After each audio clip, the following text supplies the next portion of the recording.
Sí, bueno. Iba a decirlo, mírame a mí. Oh, sorry. Ok, dale.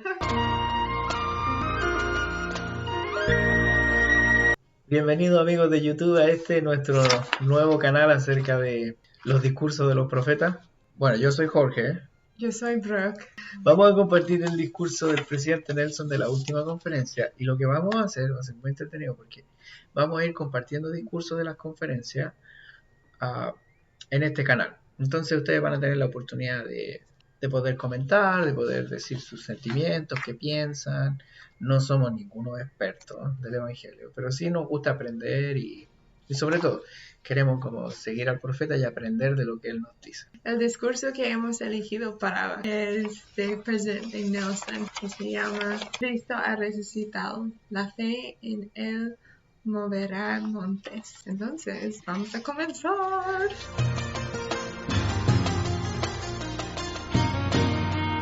Bueno, el primer punto que queremos mencionar es acerca de que en el discurso él cita a Alma cuando estaba predicando y en el capítulo 32, 31, cuando Alma le predica a los soramitas, él dice que si tan solo tuvieran un poquito de fe. Y él cita estas palabras de Alma y lo hace en referencia a la promesa bíblica del Señor que dice que si tuviéramos tan solo fe como un granito de mostaza. La mostaza, la semilla es chiquitita, ¿no? Pero con el tiempo llega a ser un árbol robusto y fuerte. Entonces él incluso sigue citando la escritura y dice que seremos capaces de decirle a los montes, pásate de aquí a allá, y los montes se pasarán. Y nada nos será imposible.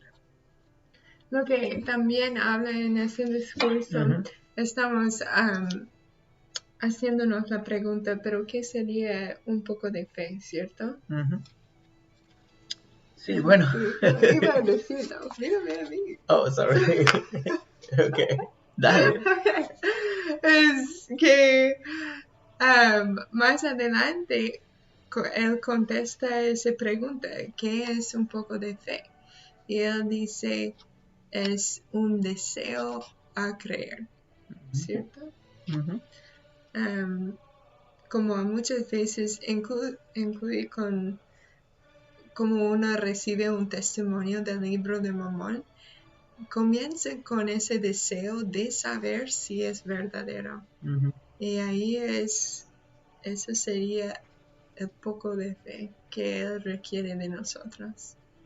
Sí, yo recuerdo cuando yo estaba conociendo la iglesia, soy un converso, me bauticé cuando tenía 21 años, y las misioneras me invitaban a leer en el libro de Mormón y yo les decía, sí, lo voy a hacer, y nunca lo hacía, ¿no? Entonces hubo un momento que me desafiaron a leer, no lo hice y las misioneras leyeron conmigo. Y había una palabra que se llama la palabra Osana, que está en 3 Nefi 11, versículo 17. Y yo pregunto, ¿y qué significa Osana, no? Y la misionera que estaba enseñando me dice, fue muy inteligente, ¿no? Me dice, bueno, búsquelo.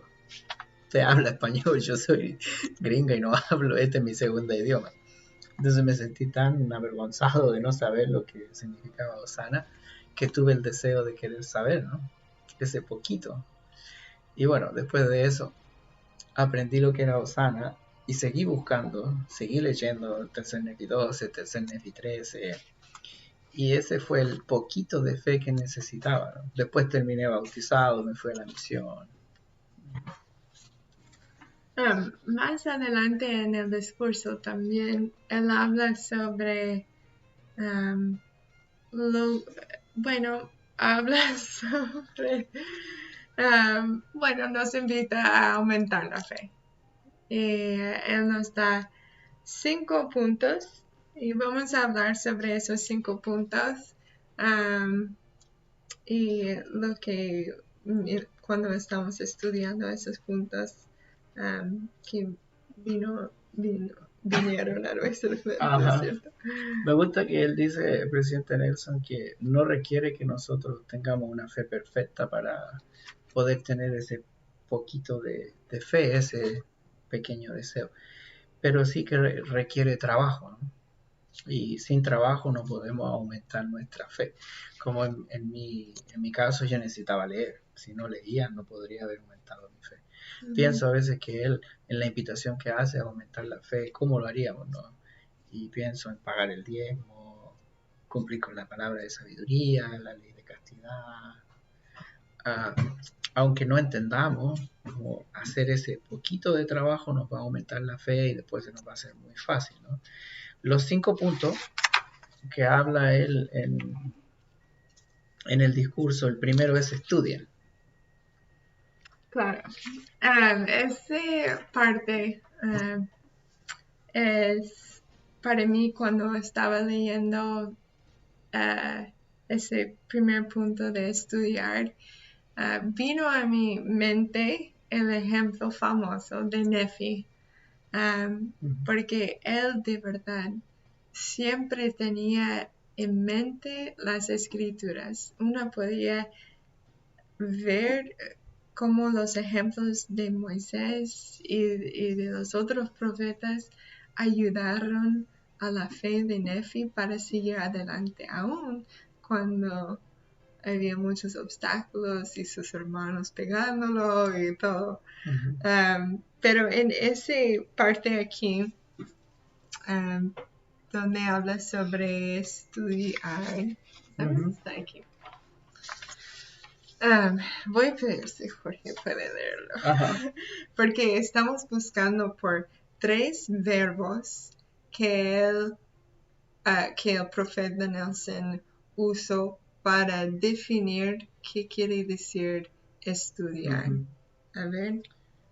Conviértanse en estudiantes dedicados, aplíquense de lleno a las escrituras para comprender mejor la misión y el ministerio de Cristo, conozcan la doctrina de Cristo para que comprendan el poder que ella tiene para su vida, interiorícense la verdad de que la expiación de Jesucristo se aplica a ustedes. Entonces aquí hay 3 verbos que son parte de la definición de qué es hacer un estudiante dedicado. El primero es aplíquense.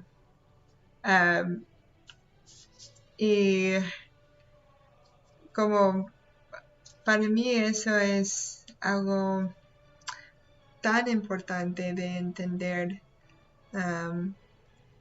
En inglés la palabra es diferente.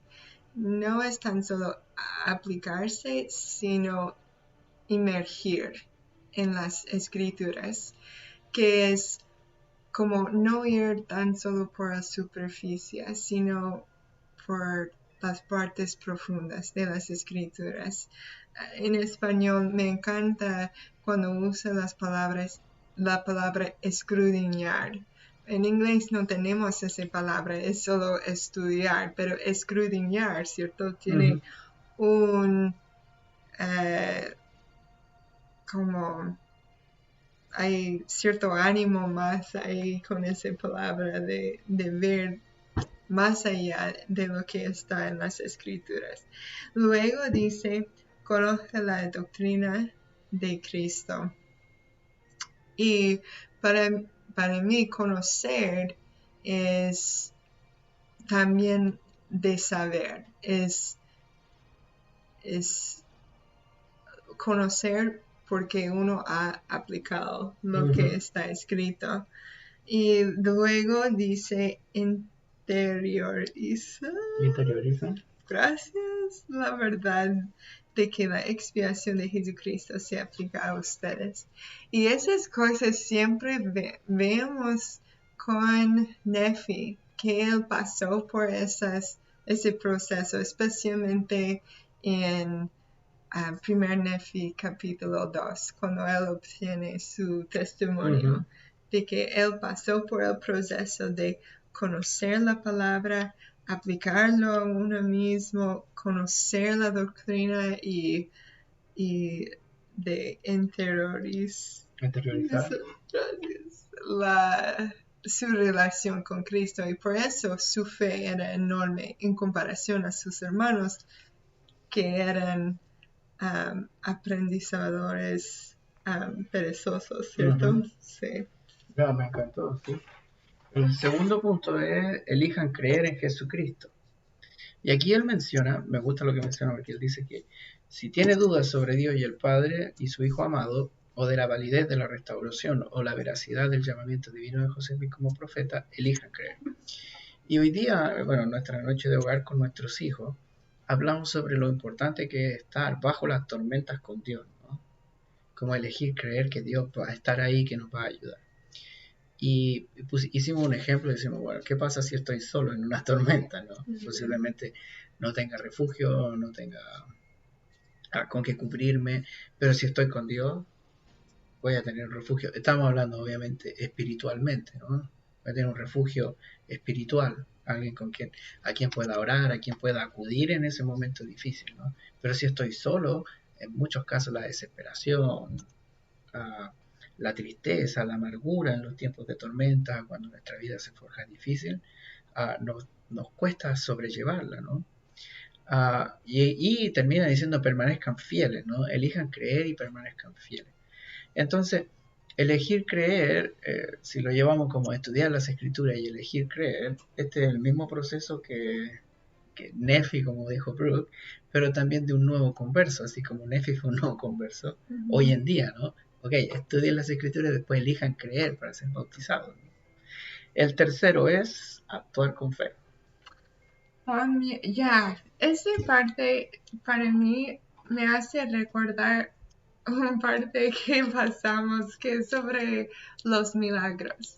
El presidente Nelson nos invita a estudiar sobre milagros y algo que estamos hablando de antes esta semana es que, bueno, dicen en el diccionario bíblico en inglés que milagros son una confirmación de la fe, pero no debe ser la causa o lo que, por qué estamos usando la fe.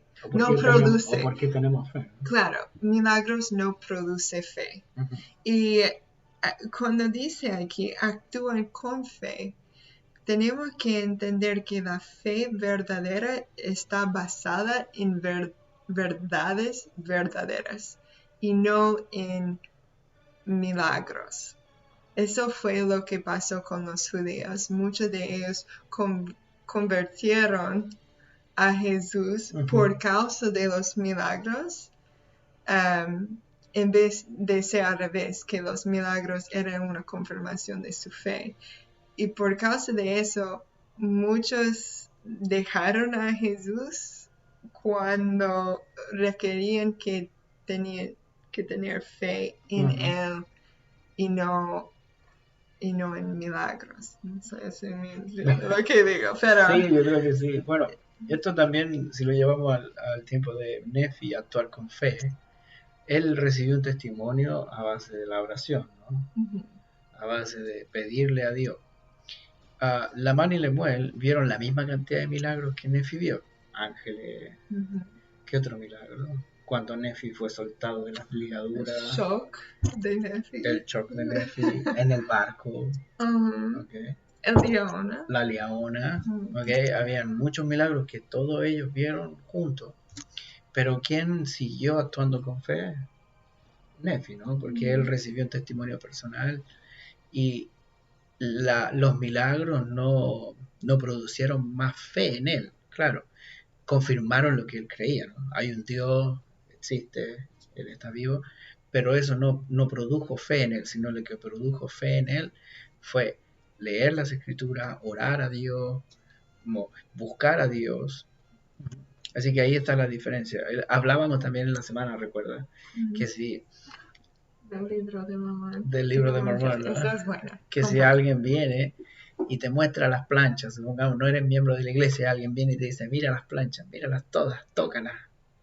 Y tú las vas a tocar. Y aún así, si no tienes un testimonio del Espíritu Santo, una confirmación, no vas a recibir una confirmación de que es real, ¿no? De que Dios existe. Podrías seguir dudando, podrías seguir actuando sin fe. Entonces los milagros no producen fe, produce fe el Espíritu Santo, la oración, el estudio de las Escrituras. Y bueno, y tenemos el actuar con fe, ¿no? Por ejemplo, actuar con fe nuevamente.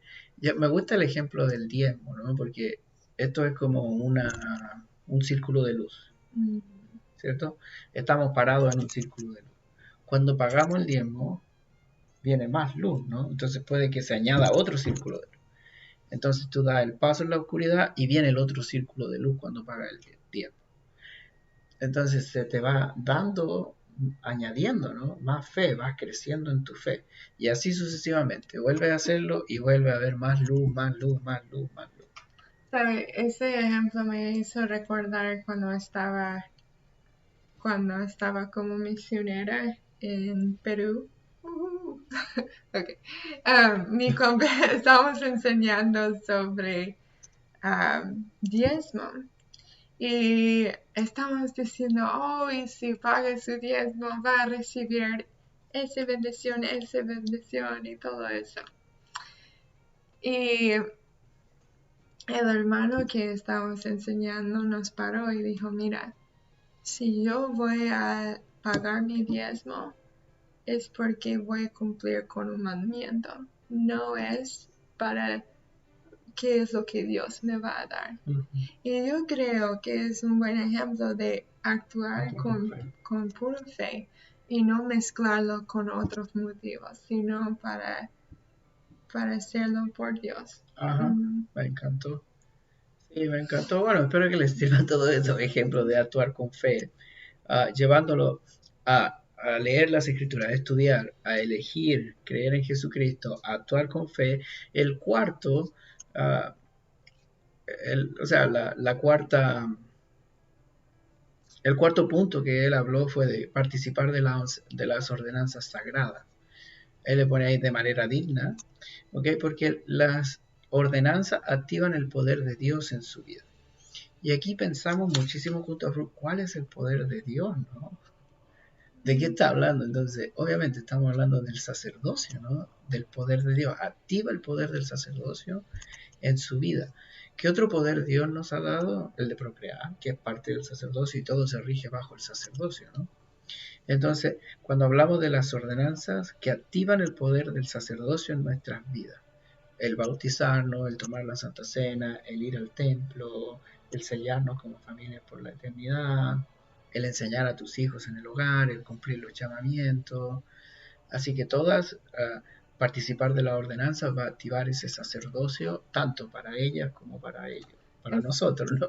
Cierto, es un buen punto. No quiero como desviarnos tanto, pero lo que dice Jorge al final es cierto de que de participar de las ordenanzas sagradas, eso aplica tanto a hombres como mujeres, que ambos activan ese poder del sacerdocio en su vida.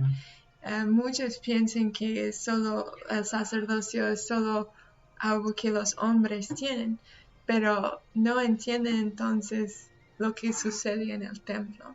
Ahí es cuando las mujeres reciben el poder del sacerdocio por medio de las ordenanzas que están ahí.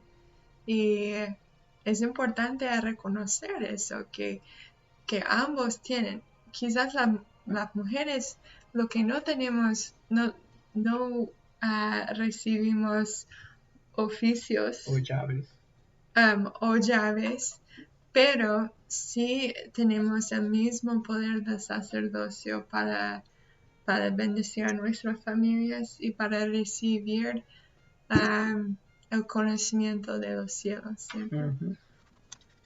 Así que el sacerdocio es el poder de Dios que se activa en nuestras vidas. Y el último punto que él habla es pidan ayuda a su Padre Celestial. Y a lo mejor esto es lo que más difícil es, ¿no? Pedir ayuda, arrodillarse y decir, ayúdame Padre en esta debilidad, quiero mejorar en esto, quiero dejar de hacer esto, bendíceme. Y creemos que lo podemos hacer solo, ¿no? Independientemente si vamos a la iglesia, cumplimos con el llamamiento, nos cuesta pedir a Dios. ¿Vas a compartir una escritura? Sí, cuando estaba hablando de eso, de que es difícil, recordé algo que siempre me ayuda cuando a entender eso. Y está en la guía para las escrituras en español, bajo la palabra oración. Y aquí, ¿Quieres que lo lea? a ver, voy a leer un párrafo donde dice, la finalidad de la oración no es cambiar la voluntad de Dios, sino obtener para nosotros y para otras personas las bendiciones que Dios esté dispuesto a otorgarnos, pero que debemos solicitar a fin de recibirlas. Él está dispuesto siempre a bendecirnos, pero tenemos que pedir. Y uno podría decir, ¿por qué? Como no debes sabe todo, como él sabe todo, lo que necesito, pero algo sucede cuando pasamos por el proceso de descubrir por nosotros lo que nosotros necesitamos, y especialmente cuando estamos tratando de juntar nuestra voluntad con Dios, lo que pensábamos que necesitábamos. Cuando pasamos por ese proceso y juntamos nuestra voluntad con Dios, descubrimos que, realmente no necesitaba eso. Eso es lo que necesitaba para ser feliz o para recibir esa bendición o para que me conteste con ese respuesta. Sí, recordé que una historia de Elder Christofferson que él compartió, yo creo que fue en una reunión para líderes, que él dijo que tenía tantas deudas, estaba tan endeudado y que tenía años para pagar sus deudas, años. Y él dice que cada noche se arrodilló a orar.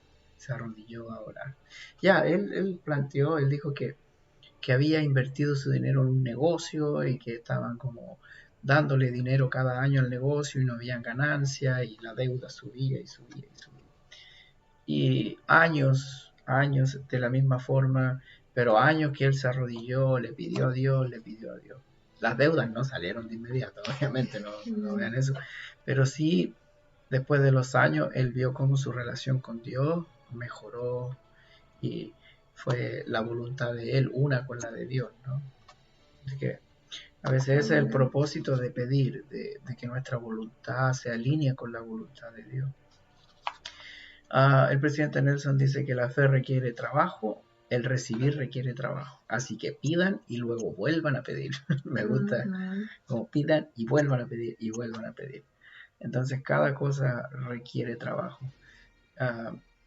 En el punto número 3 que queremos mencionar, vamos a mencionar más sobre que la fe requiere trabajo, y yo le voy a agregar constancia. Y él contó un ejemplo muy bueno, que él dice que estaba en Samoa, en Fiji y Tahití, y estaba lloviendo torrencialmente. Entonces en esos 3 países, cuando la reunión comenzó, dejó de llover.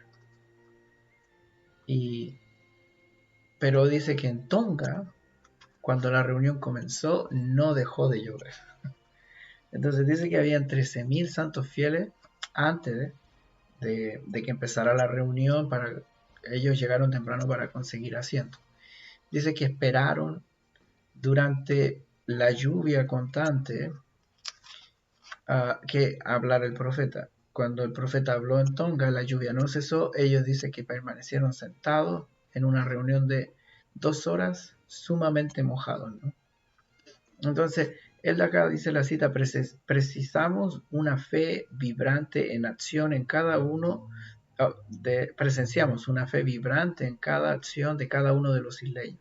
La fe fue suficiente para detener la lluvia, y fe para perseverar cuando no escampó. Y aquí hay otro buen ejemplo de lo que es un milagro y lo que no es un milagro, ¿no? A veces creemos que nuestra visión mortal un milagro es cuando alguien se sana, ¿ok? Cuando vemos una cosa anormal. Pero un milagro también puede ser nuestra perseverancia, ¿no? Como las personas de Samoa perseveraron bajo la lluvia. Ah, en algunos casos, cuando tenemos familiares que están enfermos, que están críticos de salud, cuando perdemos el trabajo, cuando cosas malas suceden en nuestra vida que creemos que son malas, pensamos, oh, Dios no me bendijo, ¿no? Dios no me dio la bendición. Pero nos está haciendo pasar por ese momento para fortalecer nuestra fe, para engrandecernos, ¿no? Es justo lo que estaba pensando también. Los dos casos, como lo que pasó con esos miembros, son milagros, pero se manifiestan en diferentes formas. Y es cierto, muchas veces pensamos como, oh, la lluvia paró, eso es el milagro, ¿cierto? Esos miembros son más rectos, más justos, lo que sea. Y luego, a veces, especialmente en los tiempos bíblicos, eso era algo que Jesús trataba de romper como una tradición falsa, es juzgar mal. Y pensamos, oh, el otro grupo donde siguió lloviendo, ellos no tenían fe suficiente o no eran justos o rectos. Y eso es un error tan grande porque, como dice en esa escritura, no en la escritura, pero discurso, él habla de que los momentos en que estamos en nuestros montes es el lugar donde está Jesús también. Es como de pasar por momentos difíciles y no tenerlos sacados de nuestros caminos. Es como permitirnos entrar Getsemaní.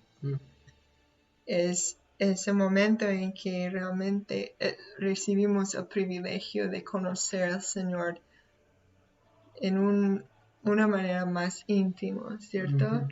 Y el milagro está en eso, que aunque estaban bajo la lluvia, eran dispuestos a hacer ese sacrificio para poder escuchar la palabra de un profeta. Eso es un milagro, que su fe confirmaron eso en ellos, de soportar la lluvia sí o sí, que no iban a cambiar nada para ellos. Bueno, yo tengo una historia muy buena, te la he contado un millón de veces, así que la voy a contar aquí y ella la va a escuchar otra vez. En mi misión vino una inundación en Rosario y un domingo de ayuno y testimonio después de la inundación, la mayoría de las casas de las villas se inundaron y la parte alta de Rosario no se inundó. Entonces una hermana se subió al púlpito. Esta hermana vivía en la parte alta de Rosario, obviamente que el agua no entró a su casa. Entonces ella compartió en su testimonio que ella no se había inundado porque guarda los mandamientos de Dios. Entonces todas las demás hermanas que vivían en el sector de las villas, claro, se sintieron incómodas, agacharon su cabeza y quedaron pensando, bueno, a lo mejor yo no guardo los mandamientos, por eso me inundé, ¿no? Entre esas hermanas estaba la presidenta de la Sociedad de Socorro que vivía en la villa, el mismo obispo, su esposa. Y bueno, a veces no nos suceden algunas cosas porque somos fieles o no fieles, y todo lo vemos así como castigo o recompensa, ¿no? Tenemos que verlo como, ¿qué voy a aprender de esto? En el proverbio chino, también voy a contar el proverbio chino, la no lo he escuchado. Okay. El proverbio chino dice que un hombre tenía un hijo, ¿okay? Y este hijo con sus amigos fueron al campo y encontraron un caballo que no estaba amansado, un caballo chúcaro. Entonces lo trajo al rancho del papá. El hijo trató de domar al caballo, pero el caballo lo tiró al suelo y le quebró una pierna. Entonces, antes de eso, los vecinos le habían venido a ver el caballo y le dijeron, qué buena suerte, tu hijo encontró un caballo, mira, y es un potro, hay que amansarlo. Cuando se cayó el hijo, vinieron los vecinos y le dijeron, qué mala suerte que el caballo botó a tu hijo y le quebró una pierna, ¿no? La semana siguiente pasó el ejército reclutando jóvenes para la guerra y el hijo de este hombre no pudo ir, pero los hijos de los vecinos de alrededor de los ranchos tuvieron que ir a la guerra. Entonces vinieron los vecinos a decirle al hombre, qué buena suerte que tu hijo se quebró la pierna, ¿no? No fue a la guerra como el mío que tuvo que ir a la guerra. Bueno, la moraleja es que cuando nos sucede algo, no sabemos qué es lo que viene después o qué Dios tiene preparado después para nosotros. Entonces, en vez de pensarlo como esto es una recompensa y esto es un castigo, pensemos, bueno, ¿qué quiere el Señor que yo aprenda, ¿no? ¿Qué puedo aprender de esta situación? En algunos casos, incrementar nuestra fe. Para algunos van a haber milagros que van a ratificar la fe, ¿no? Para otros van a tener que perseverar y también se va a ratificar la fe. Así que bueno, eso es, queremos concluir con esto. Brookie tiene los últimos comentarios. Sí, man. No, realmente estudiar este discurso fue genial porque tuve que él hace una pregunta, ¿qué harías si tuviera más fe? Y a veces, no sé, para mí cuando yo pienso en esa pregunta,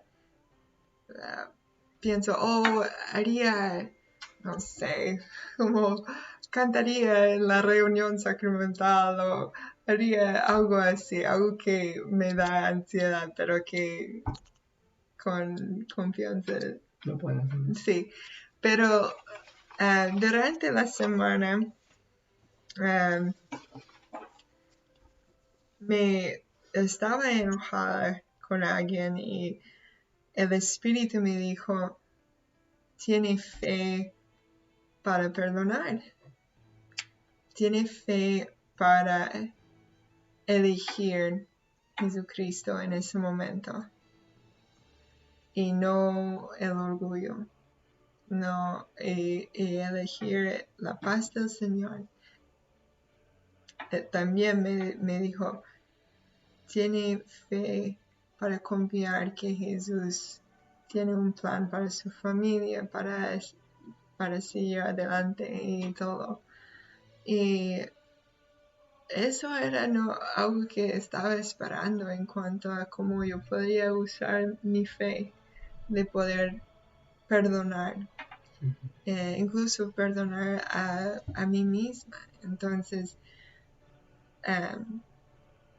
creo que nuestra invitación para ustedes es de poder leer ese discurso y hacer lo que él nos invita, de estudiar las escrituras con más ánimo, entusiasmo, de aprender sobre los milagros, de también elegir creer en Jesucristo, de actuar con fe, de participar de las ordenanzas. Mira, yo debo tener eso memorizado y tengo que leerlo. Ok, y de pedir ayuda a nuestro Padre Celestial.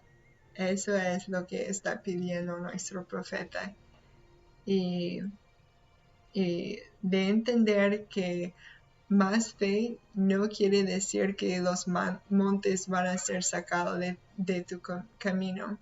Es como otra vez con Nefi, a veces las ligaduras son sueltos, a veces Él nos da la fuerza para soltarlos y a veces, como cuando Nefi estaba en el barco, los dejan. Pero Nefi entendió que era el propósito del Señor y el entendimiento de Nefi y su fe en el Señor ocurrió porque él estaba siguiendo esas 5 cosas. Entonces, con lluvia, sin lluvia, hay que ver que todo, hay que buscar el milagro en todo. Muy bien, así es, gracias. Gracias. Bueno, nuestra meta es a poder como tener un video cada sábado. El próximo discurso que queremos compartir con ustedes también es de la conferencia de abril del 2021 y se llama Nuestro Salvador Personal por el elder Michael John de los 70. Así que el sábado vamos a tener. Así que dejen sus comentarios. Si hay algo que nos equivocamos, por favor, corríjanos, no hay problema. Así que les vemos. Que estén muy bien. Gracias. Adiós.